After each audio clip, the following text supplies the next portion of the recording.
नमस्कार, मैं हूं सुदर्शन चक्रधर। चक्रव्यूह में आपका स्वागत है। डीजीपी रश्मि शुक्ला को हटाने के पीछे बड़ा रहस्य क्या है?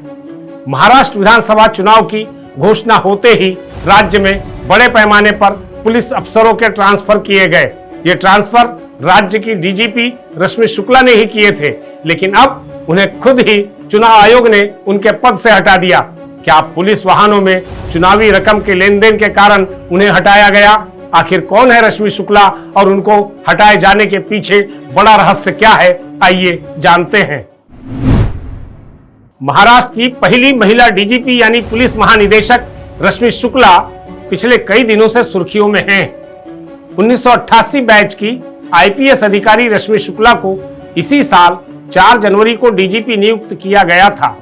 डीजीपी बनने से पहले वे केंद्रीय प्रतिनियुक्ति पर सशस्त्र सीमा बल एसएसबी में महानिदेशक डीजी के पद पर तैनात थी।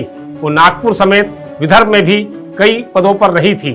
दरअसल कांग्रेस और महाराष्ट्र विकास आघाड़ी के अन्य साथी दलों एनसीपी और शिवसेना को रश्मि शुक्ला दरअसल हजम नहीं हो रही थी।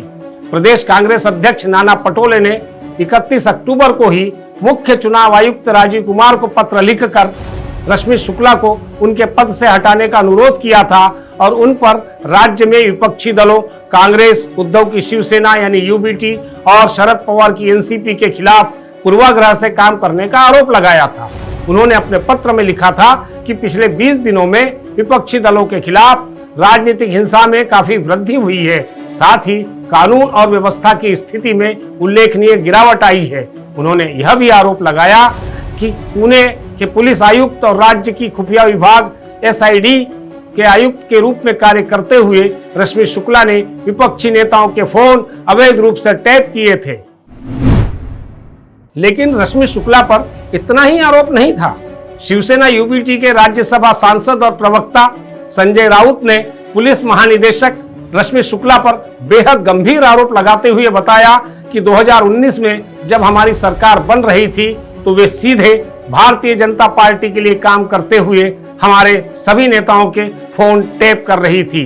15 अगस्त 1965 को मुंबई में जन्मी 1988 बैच की इस आईपीएस अफसर का रिटायरमेंट इसी साल जून महीने में हो रहा था, लेकिन महायुति सरकार ने न केवल उन्हें एक्सटेंशन दे दिया बल्कि इसी साल 4 जनवरी को राज्य की पहली महिला डीजीपी बना दिया। इसी कारण वो अभी तक इस पद पर बनी हुई थी।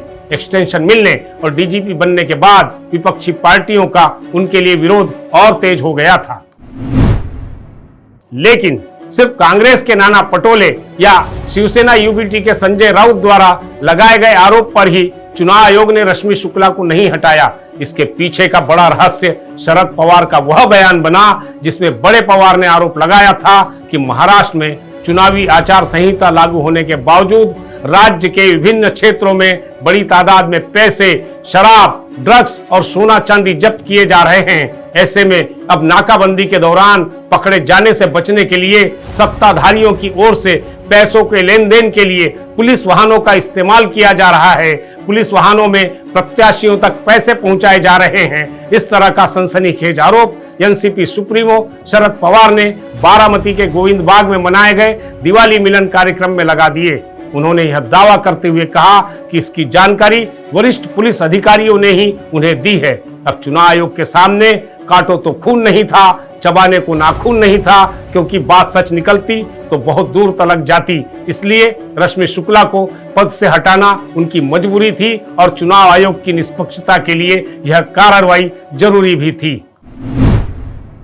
आज के चक्रव्यूह में बस इतना ही। अगली बार फिर करेंगे किसी नए मुद्दे पर चर्चा। नमस्कार।